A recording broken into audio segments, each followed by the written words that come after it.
എല്ലാവർക്കും നമസ്കാരം. നമ്മുടെ ചാനലിലെ പുതിയൊരു വീഡിയോയിലേക്ക് സ്വാഗതം. ഇന്നത്തേത് നന്നായിട്ട് പഴുത്ത 2 പഴം കൊണ്ട് എളുപ്പത്തിൽ റെഡിയാക്കി എടുക്കാൻ പറ്റാവുന്ന 4 വ്യത്യസ്ത രുചിയിലുള്ള പലഹാരങ്ങളുടെ റെസിപ്പി കേട്ടോ. എല്ലാവരും ട്രൈ ചെയ്ത് നോക്കി കമൻസൊക്കെ അറിയിക്കണേ. കണ്ടു നോക്കാം.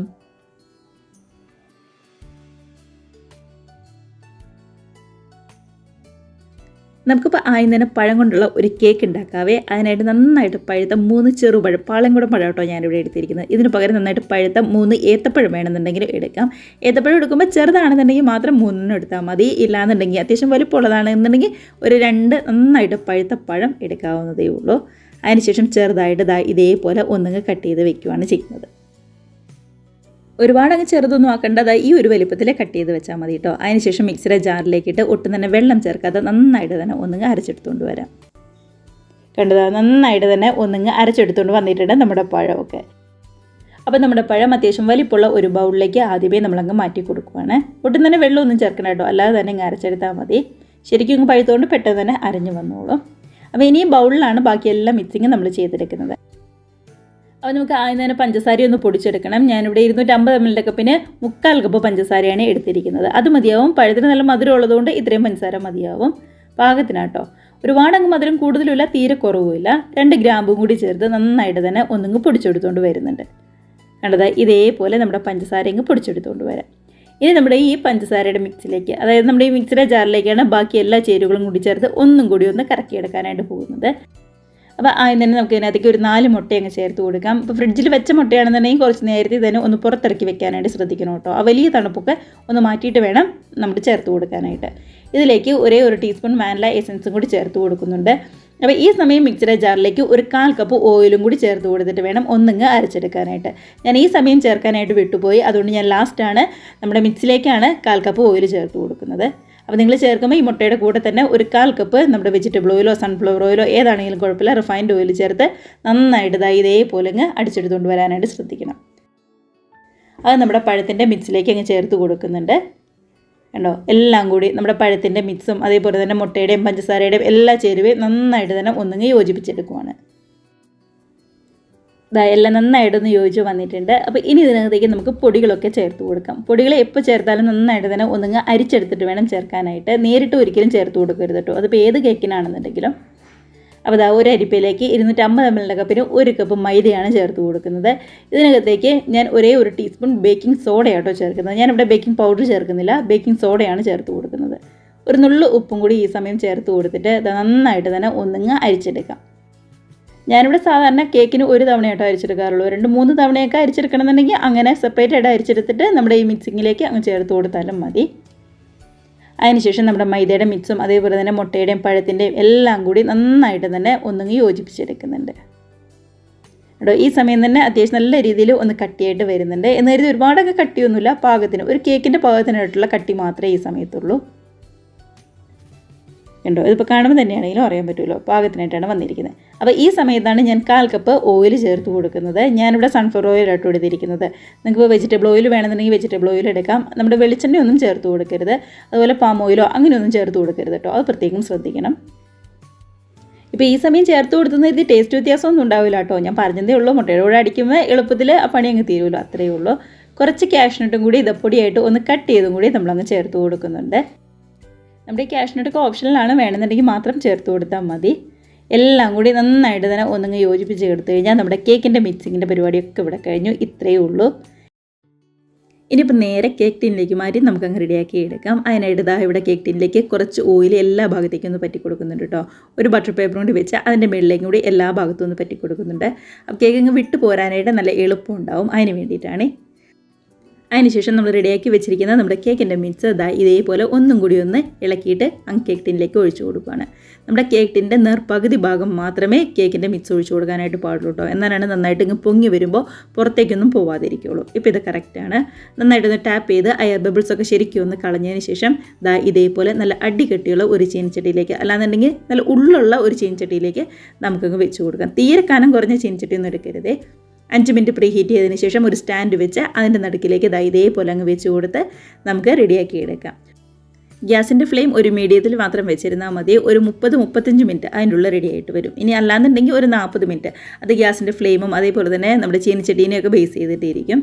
കണ്ടോ, ഇതാ നന്നായിട്ട് തന്നെ പൊങ്ങി അടിപൊളിയായിട്ട് തന്നെ വന്നിട്ടുണ്ട്. ഇനിയിപ്പോൾ ഉള്ളൊക്കെ ശരിക്കും വെന്തോന്ന് അറിയാനായിട്ട്, റെഡിയായി വന്നോന്ന് അറിയാനായിട്ട് ഒരു കത്തിയോ അല്ലാന്നുണ്ടെങ്കിൽ ഒരു സ്റ്റിക്കോ ഉപയോഗിച്ച് ഇതേപോലെ ഒന്ന് കുത്തി നോക്കുക. നല്ല ക്ലിയർ ആയിട്ട് വന്നിട്ടുണ്ടെങ്കിൽ കേക്ക് റെഡിയായെന്ന് മനസ്സിലാക്കാം. ഇനി അപ്പോൾ പുറത്തേക്ക് ഇറക്കി വെച്ച് നന്നായിട്ട് തണുത്തതിന് ശേഷം നമുക്ക് കട്ട് ചെയ്ത് കഴിക്കാവുന്നതേ ഉള്ളൂ. അപ്പോൾ ഇത്രയേ ഉള്ളൂ നമ്മുടെ പഴം കൊണ്ട്, നന്നായിട്ട് പഴുത്ത 2 പഴം കൊണ്ട് റെഡിയാക്കി എടുത്ത നമ്മുടെ കേക്കിൻ്റെ റെസിപ്പി എന്ന് പറയുന്നത്. നന്നായിട്ട് പഴുത്ത ചെറുപഴമോ അല്ലാന്നുണ്ടെങ്കിൽ ഏത്തപ്പഴമോ നമുക്ക് ഉപയോഗിക്കാവുന്നേ ഉള്ളൂ. ട്രൈ ചെയ്ത് നോക്കാം കേട്ടോ. ഇനിയിപ്പോൾ പഴം കൊണ്ട് ഏറ്റവും ഈസി ആയിട്ട് റെഡിയാക്കി എടുക്കുന്ന രണ്ടാമത്തെ റെസിപ്പി കാണാവേ. അതിനായിട്ട് ഞാനിവിടെ ഒരു 3 നന്നായിട്ട് പഴുത്ത പഴം എടുത്തിട്ടുണ്ട്. ഒരുപാട് അങ്ങോട്ട് പഴുത്ത് ശരിക്കും അങ്ങ് ഞങ്ങൾ കൊണ്ട പഴമല്ല, എന്നാൽ പച്ചപ്പഴമല്ല, സാധാരണ ഒരു ഇടത്തരം പഴുപ്പുള്ള പഴമാണ് എടുത്തിരിക്കുന്നത്. അതാ ഇതേപോലെ ചെറുതായിട്ടൊന്ന് കട്ട് ചെയ്തും കൂടി നമ്മൾ എടുത്തിട്ടുണ്ട്. മീഡിയം സൈസ് ഉള്ളതായതുകൊണ്ടാണ് ഞാൻ 3 എടുത്തത്. വലുതാണെന്നുണ്ടെങ്കിൽ 2 മതിയാവും. അതിനുശേഷം ചൂടായ ചീനിച്ചട്ടിയിലേക്ക് 2 ടേബിൾ സ്പൂൺ നെയ്യ് ഒഴിച്ച് കൊടുക്കുന്നുണ്ട്. നെയ്യും കൂടി നന്നായിട്ട് ചൂടായി വരുമ്പോൾ നമ്മൾ കട്ട് ചെയ്ത് വെച്ചിരിക്കുന്ന പഴവും കൂടി അങ്ങ് ചേർത്ത് കൊടുക്കാം. പഴത്തിൻ്റെ ആ പച്ചമണമൊക്കെ ഒന്ന് മാറിയിട്ട് നന്നായിട്ട് ആ നെയ്യിൽ കിടന്നുകൊണ്ട് ഒന്നിങ്ങ് വരണ്ട് വരാൻ വേണ്ടിയിട്ടാണേ. ഇതേപോലെ നന്നായിട്ട് തന്നെ ഗ്യാസ് ഒരു മീഡിയം ഫ്ലെയിമിൽ വെച്ച് ഒരു 1-2 മിനിറ്റ് നന്നായിട്ടൊന്നങ്ങ് വരട്ടിയെടുക്കുക. അതിനുശേഷം ഇതിലേക്ക് ഒരു 1/4 കപ്പ് തേങ്ങ ചിരകിയതും കൂടി ചേർത്ത് കൊടുക്കാം. തേങ്ങയുടെ ടേസ്റ്റൊക്കെ കുറച്ചും കൂടി ഇഷ്ടമാണെന്നുണ്ടെങ്കിൽ കുറച്ചും കൂടി ചേർത്ത് കൊടുക്കാം കേട്ടോ. 1/2 കപ്പ് വരെയൊക്കെ ചേർത്ത് കൊടുക്കാം. ഇനി ഇതിലേക്ക് ചെറുതായിട്ട് കട്ട് ചെയ്ത് വെച്ചിരിക്കുന്ന കാഷ്നട്ടും അതേപോലെ തന്നെ മുന്തിരിയും മധുരത്തിന് വേണ്ടിയിട്ട് ഒരു 2 ടേബിൾ സ്പൂൺ പഞ്ചസാരയും കൂടി ചേർത്ത് കൊടുക്കുന്നുണ്ട്. ഇപ്പോൾ പഴത്തിന് നല്ല മധുരം ഉള്ളതുകൊണ്ടാണ് ഞാൻ ഒരു 2 ടേബിൾ സ്പൂൺ പഞ്ചസാര മാത്രം ചേർത്ത് കൊടുത്തത്. അല്ലാന്നുണ്ടെങ്കിൽ 3-4 ടേബിൾ സ്പൂൺ വരെ പഞ്ചസാര ചേർത്ത് കൊടുക്കാം. ടേസ്റ്റിന് വേണ്ടി ഒരു 1/4 ടീസ്പൂൺ ഏലക്കപ്പൊടിയും കൂടി ചേർത്ത് എല്ലാം ഇതേപോലെ നന്നായിട്ടൊന്ന് മിക്സ് ചെയ്ത് ശരിക്കും ഒന്ന് ചൂട് കയറി ആ പഴവുമായിട്ട് ശരിക്കും ഒന്നങ്ങ് യോജിച്ച് വരുന്നവരെ മിക്സ് ചെയ്തെടുക്കാവേ. അങ്ങനെ ഇതേപോലെ പഴത്തിലേക്കൊക്കെ നന്നായിട്ടൊന്ന് ചൂട് കയറി ശരിക്കും ഒന്നെങ്കിൽ യോജിച്ച് വന്നാൽ മാത്രം മതിയാവും. അതിനുശേഷം നമുക്ക് ഗ്യാസ് ഓഫ് ചെയ്ത് ഇതിൻ്റെ വലിയ തീ ചൂടൊന്ന് ആറാനായിട്ട് വെയിറ്റ് ചെയ്യാം. എന്ന് കരുതി ഒരുപാട് അങ്ങോട്ട് തണുത്തൊന്നും പോകണ്ട. അപ്പോൾ അതവിടെ ഇരിക്കട്ടെ. ഇനിയിപ്പോൾ കോട്ടിങ്ങിന് വേണ്ടിയിട്ട് ഒരു മിക്സും കൂടി ഒന്ന് റെഡിയാക്കി എടുക്കാം. നമ്മുടെ പഴംപൊരിക്കൊക്കെ കോട്ടിങ് ഉണ്ടാവുമല്ലോ, അതേപോലെ തന്നെ. അതിനായിട്ട് ഒരു ബൗളിലേക്ക് 1 കപ്പ് മൈദ ചേർക്കുന്നുണ്ട്. ഒരേ 1 ടേബിൾ സ്പൂൺ അരിപ്പൊടിയും കൂടി ചേർത്ത് കൊടുക്കാം. 1 കപ്പ് മൈദ എടുക്കുമ്പോൾ ഒരേ 1 ടേബിൾ സ്പൂൺ അരിപ്പൊടിയും ടേസ്റ്റിന് വേണ്ടി 1/4 ടീസ്പൂൺ ഏലക്കപ്പൊടിയും അതേപോലെ തന്നെ മധുരത്തിന് വേണ്ടിയിട്ട് ഒരു 2 ടേബിൾ സ്പൂൺ പഞ്ചസാരയും കൂടി ചേർത്ത് കൊടുക്കാം. അപ്പോൾ ഇങ്ങനെ ചെയ്യുമ്പോൾ നമ്മുടെ ആ കോട്ടിങ്ങിനൂടി നല്ലൊരു മധുരം ഉണ്ടാവും. ഒരു നുള്ളു ഉപ്പും അതേപോലെ തന്നെ കളറിന് വേണ്ടിയിട്ട് ഒരു 1/4 ടീസ്പൂണിൻ്റെ അടുത്ത് മഞ്ഞൾപ്പൊടിയും നന്നായിട്ട് പൊങ്ങി വരാനായിട്ട് ഒരു 1/4 ടീസ്പൂൺ ബേക്കിംഗ് സോഡയും കൂടി നമ്മൾ ചേർത്ത് കൊടുക്കുന്നുണ്ട്. അപ്പോൾ ഇത്രയേ ഉള്ളൂ. ഇതെല്ലാം കൂടി ഇതേപോലെ നന്നായിട്ട് മിക്സ് ചെയ്ത് കുറച്ച് വെള്ളം ഒഴിച്ച് നല്ലോണം നമ്മൾ പഴംപൊരിക്കൊക്കെ മാവ് കുഴച്ചെടുക്കില്ലേ, അതേപോലെ ഒന്നങ്ങ് കുഴച്ചെടുക്കാം. ഒട്ടും തന്നെ കട്ടകളൊന്നുമില്ലാതെ ഇതേപോലെ നന്നായിട്ടൊന്ന് മിക്സ് ചെയ്ത് എടുത്തിട്ടുണ്ട്. ഒരുപാട് വെള്ളം കൂടുതലും ആയി പോകരുത്, കുറയും പോകരുത്. അപ്പോൾ അതൊന്ന് നോക്കിയിട്ട് കുറച്ച് മാത്രം വെള്ളം ഒഴിച്ച് ഇതേപോലെ ഈ ഒരു കട്ടിക്ക് റെഡിയാക്കി എടുക്കാം കേട്ടോ. അപ്പോൾ ഇത്രയേ ഉള്ളൂ നമ്മുടെ മാവിൻ്റെ പരിപാടി എന്ന് പറയുന്നത്, കോട്ടിങ്ങിൻ്റെ പരിപാടി. അപ്പോൾ നമ്മുടെ പഴത്തിൻ്റെയും വലിയ തീ ചൂടൊക്കെ ഒന്ന് ആറിയിട്ടുണ്ട്. കണ്ടോ, കയ്യിലെടുത്ത് നോക്കുമ്പോൾ എടുത്ത് പിടിക്കാൻ പറ്റാവുന്ന ആ ഒരു പരുവത്തിൽ കിട്ടിയിട്ടുണ്ട്. ഇത് മതിയാവും. അതിനുശേഷം നമുക്ക് ഇഷ്ടമുള്ള ഷേപ്പിലാക്കിയിട്ട് റെഡിയാക്കി എടുക്കാം. ഞാനിവിടെ നമ്മുടെ കട്ട്ലേറ്റിൻ്റെ ഒക്കെ ആ ഒരു റൗണ്ട് ഷേപ്പിലാണ്, ഒരു ഓവൽ ഷേപ്പിലാണ് ആക്കിയെടുക്കുന്നത്. ഇനിയിപ്പോൾ ഇതെല്ലാം ഉന്നക്കായുടെ ഷേപ്പിലൊക്കെ ആക്കിയെടുക്കണമെന്നുണ്ടെങ്കിൽ അങ്ങനെയൊക്കെ ആക്കിയെടുക്കാം കേട്ടോ. ഏതാണോ ഇഷ്ടം അതേപോലെ ചെയ്യാവുന്നതേ ഉള്ളൂ. മിക്സൊക്കെ ഇവിടെ ഇതേ ഒരു ഷേപ്പിൽ റെഡിയാക്കി എടുത്തിട്ടുണ്ട്. ഇനിയിപ്പോൾ വെളിച്ചെണ്ണയൊക്കെ നന്നായിട്ട് ചൂടായി കഴിഞ്ഞപ്പോൾ ഇതേപോലെ മാവിൽ മുക്കി നല്ല ചൂടായ ഓയിലിലേക്കിട്ട് ഫ്രൈ ചെയ്തെടുത്താൽ മാത്രം മതി. എണ്ണയൊക്കെ നന്നായിട്ട് ചൂടായതിന് ശേഷം മാത്രം കേട്ടോ മാവിൽ മുക്കി ഇതേപോലെ ഓയിലിലേക്കിട്ട് അങ്ങ് ഫ്രൈ ചെയ്തെടുക്കാനായിട്ട് പാടുള്ളൂ. ഗ്യാസ് ഒരു മീഡിയം ഫ്ലെയിമിൽ മാത്രം വെക്കുക, ഇല്ലാന്നുണ്ടെങ്കിൽ ഒരുപാട് എണ്ണ കുടിക്കും. അതേപോലെ തന്നെ ഫുൾ ഫ്ലെയിമിലും വെക്കരുത്, പെട്ടെന്ന് കരിഞ്ഞു പോവുകയും ചെയ്യും കേട്ടോ. ഏത് സ്നാക്സ് ഉണ്ടാക്കുകയാണെന്നുണ്ടെങ്കിലും ഒരു വശമൊക്കെ നന്നായിട്ട് റെഡിയായി കഴിഞ്ഞപ്പോൾ മറിച്ചിട്ട് കൊടുത്ത് ഇതേപോലെ 2 വശം നന്നായിട്ട് മുരിഞ്ഞ് റെഡിയായി കഴിഞ്ഞപ്പോൾ കോരിയെടുത്ത് മാറ്റി വയ്ക്കാം. അപ്പോൾ ഇത്രയേ ഉള്ളൂ. നല്ല അടിപൊളിയായിട്ട് മുരിഞ്ഞ് ഉള്ളൊക്കെയാണെന്നുണ്ടെങ്കിലും നല്ല സോഫ്റ്റായിട്ട് നല്ല ടേസ്റ്റി ആയിട്ടിരിക്കുന്ന നമ്മുടെ പഴത്തിൻ്റെ സ്നാക്സ് എന്ന് പറയുന്നത്. എല്ലാവരും ഇതും കൂടി ട്രൈ ചെയ്ത് നോക്കാം കേട്ടോ. ഇനിയിപ്പോൾ അടുത്ത റെസിപ്പി എന്ന് പറയുന്നത് നന്നായിട്ട് പഴുത്ത പഴവും അതേപോലെ തന്നെ റവയും പാലും കൊണ്ടൊക്കെ റെഡിയാക്കി എടുക്കുന്ന നല്ലൊരു പലഹാരത്തിൻ്റെ റെസിപ്പിയാണ്. അതിനായിട്ട് നന്നായിട്ട് പഴുത്ത അത്യാവശ്യം വലിപ്പമുള്ള 2 പഴം എടുത്ത് ഇതേപോലെ ചെറുതായിട്ടൊന്ന് കട്ട് ചെയ്ത് നമ്മൾ വെച്ചിട്ടുണ്ട്. ഒരുപാട് വലുതാവണ്ട, തീരെ ചെറുതും ആവണ്ട. ഒരു പാനൊക്കെ നന്നായിട്ട് ചൂടായി കഴിയുമ്പോൾ ഇതിനകത്തേക്ക് ഒരു 1.5 ടേബിൾ സ്പൂൺ നെയ്യും കൂടി ചേർത്ത് കൊടുക്കാം. നെയ്യോ വെളിച്ചെണ്ണയോ ഏതാണെങ്കിലും കുഴപ്പമില്ല, നെയ്യാണ് കുറച്ചും കൂടി നല്ല ടേസ്റ്റ് തരുന്നത് കേട്ടോ.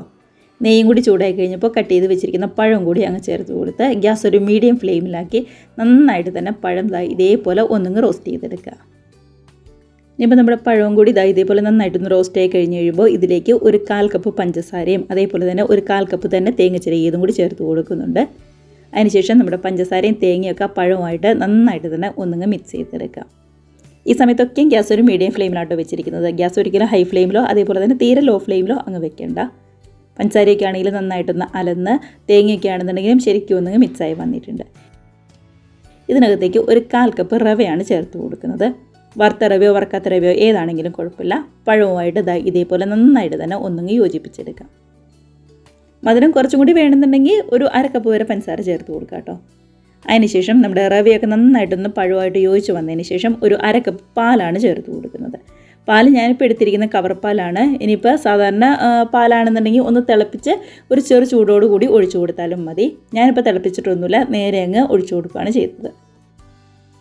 അതിനുശേഷം നമ്മുടെ പഴമായിട്ട് നന്നായിട്ടൊന്ന് മിക്സ് ചെയ്ത് ശരിക്കും ഒന്നുങ്ങ് തിളച്ച് ആ പഴമായിട്ട് നല്ലോണം ഒന്നുങ്ങ് യോജിച്ച് വരട്ടെ. ഇതേപോലെ ഒന്നുങ്ങ് മിക്സാക്കി കൊടുത്താൽ മാത്രം മതി. ടേസ്റ്റിന് വേണ്ടി കുറച്ച് കാഷ്നട്ട് ചെറുതായിട്ടൊന്ന് കട്ട് ചെയ്തും കൂടി ചേർത്ത് കൊടുക്കാം. കാഷ്നട്ടോ ബദാമോ മുന്തിരിയോ ഏത് വേണമെന്നുണ്ടെങ്കിലും ചേർത്ത് കൊടുക്കാം കേട്ടോ.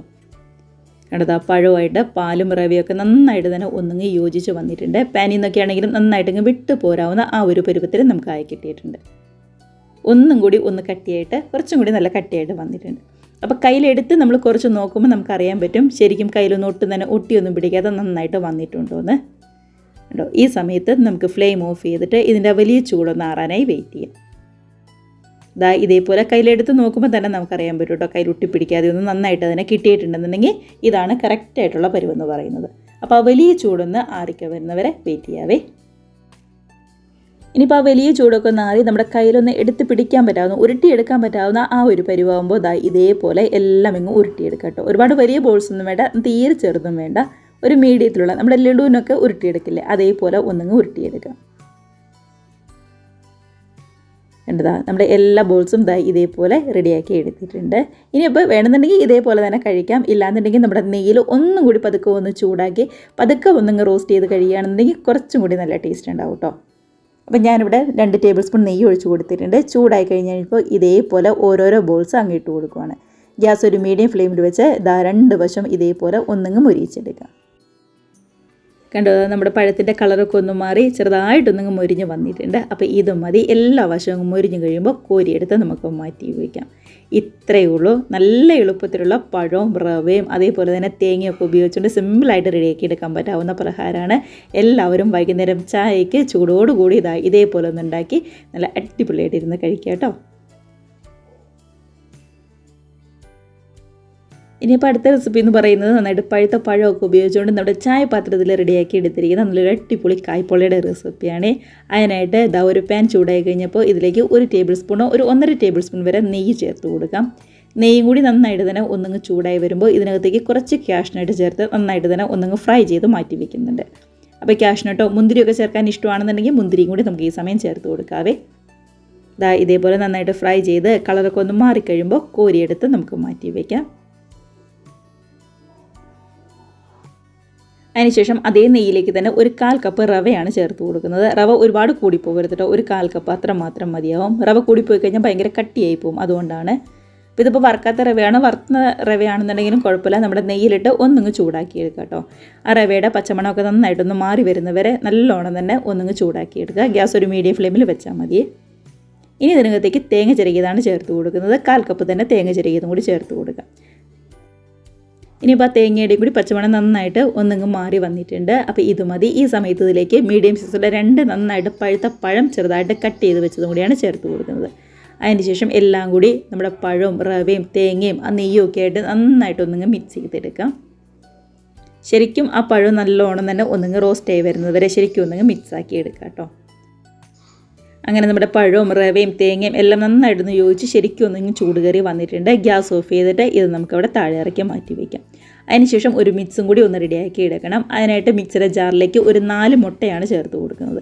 ഇതിപ്പോൾ ഫ്രിഡ്ജിൽ നിന്ന് കുറച്ച് നേരത്തെ തന്നെ നമ്മൾ പുറത്തിറക്കി വെച്ചിരുന്ന മുട്ട കേട്ടോ. അതും കൂടി നമ്മുടെ മിക്സിയുടെ ജാറിലേക്ക് ചേർത്ത് കൊടുക്കാം. ഇതിലേക്ക് ഒരു 1/2 കപ്പ് പഞ്ചസാര ചേർത്ത് കൊടുക്കാം മധുരത്തിന് വേണ്ടിയിട്ട്.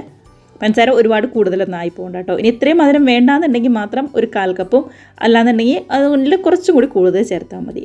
ടേസ്റ്റിന് വേണ്ടി ഒരു 1/4 ടീസ്പൂൺ ഏലക്കപ്പൊടിയും ഒരു പിഞ്ച് ഉപ്പും കൂടി ചേർത്ത് ഇതേപോലെ നന്നായിട്ട് എല്ലാം കൂടി ഒന്നങ്ങ് അടിച്ചെടുക്കുക.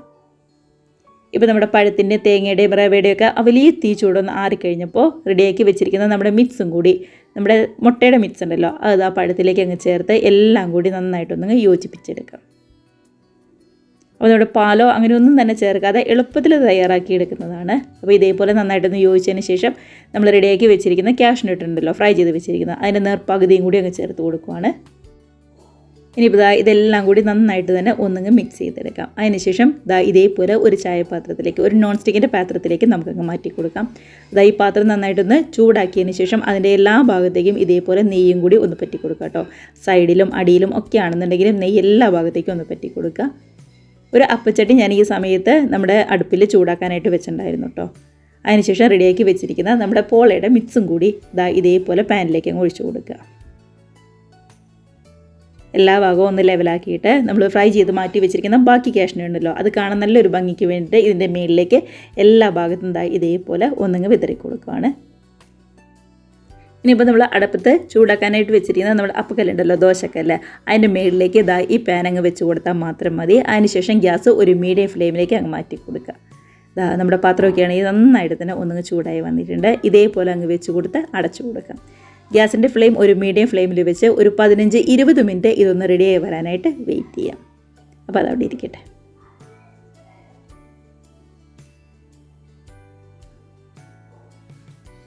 ഒരു 15-20 മിനിറ്റിന് ശേഷം നല്ലോണം തന്നെ ഒന്നിങ്ങ് റെഡിയായിട്ട് വന്നിട്ടുണ്ട്. സമയം നമ്മൾ എടുത്തിരിക്കുന്ന പാനിൻ്റെയൊക്കെ വ്യത്യാസം അനുസരിച്ച് കുറച്ച് അങ്ങോട്ടോ ഇങ്ങോട്ടോ വ്യത്യാസം വരും കേട്ടോ. ഇനിയിപ്പോൾ നമ്മുടെ ഈ കായ്പൊള്ളിയുടെ മേൽഭാഗം കൂടി പതുക്കെ ഒന്നിങ്ങ് മൊരിഞ്ഞ് വരണം. അതിനായിട്ട് സൈഡിൽ നിന്ന് പതുക്കെ ഇതേപോലെ ഒന്ന് വിടിവിച്ച് കൊടുത്തിട്ട് മറ്റൊരു നോൺ സ്റ്റിക്കിൻ്റെ പാൻ ഒന്ന് ചൂടാക്കി അതിനകത്തൊന്ന് നെയ്യ് പറ്റിയിട്ട് ഒരു 1-2 സെക്കൻഡെങ്കിലും ഈ മേൽഭാഗം ഒന്നിങ്ങ് റോസ്റ്റ് ചെയ്ത് വരാനായിട്ട് ഒന്നിങ്ങ് മൊരിഞ്ഞ് വരാനായിട്ട് ഇതേപോലൊരു പാത്രത്തിലേക്ക് അങ്ങ് കമത്തി കൊടുക്കാം. അപ്പോൾ നമ്മുടെ കായ്പൊള്ളിയുടെ മേൽഭാഗം കൂടി ഇതേപോലെ ഒന്ന് മൊരിഞ്ഞിരുന്നാൽ കഴിക്കുമ്പോൾ നല്ലൊരു ടേസ്റ്റ് ഉണ്ടാവും. അതിന് വേണ്ടിയിട്ട് കേട്ടോ. ഒരുപാട് സമയമൊന്നും വെക്കരുത്. അങ്ങനെയാണെന്നുണ്ടെങ്കിൽ പെട്ടെന്ന് കരിഞ്ഞു പോകും. ഇത്രയേ ഉള്ളൂ. ഇനിയിപ്പോൾ വലിയ ചൂടൊക്കെ നാറിക്കഴിയുമ്പോൾ നമുക്കിതങ്ങ് കട്ട് ചെയ്ത് കഴിക്കാവുന്നതേ ഉള്ളൂ. എല്ലാവരും ട്രൈ ചെയ്ത് നോക്കുക. വൈകുന്നേരം നോമ്പൊക്കെ തുറക്കാൻ നേരത്ത് ഈസി ആയിട്ട് റെഡിയാക്കി എടുക്കാൻ പറ്റാവുന്ന നല്ലൊരു പലഹാരം തന്നെയാണ്. അപ്പോൾ പഴം കൊണ്ട് നമ്മളിപ്പോൾ റെഡിയാക്കിയ എല്ലാ പലഹാരവും നിങ്ങൾക്ക് ഇഷ്ടമായെന്ന് വിശ്വസിക്കുന്നു. ഇഷ്ടമായിട്ടുണ്ടെങ്കിൽ നമ്മുടെ വീഡിയോ ഒന്ന് ലൈക്ക് അടിച്ച് ഷെയർ കൂടി ചെയ്യാനായിട്ട് മറക്കല്ലേ. നമുക്ക് പുതിയ പുതിയ വീഡിയോസൊക്കെ ആയിട്ട് വീണ്ടും കാണാം.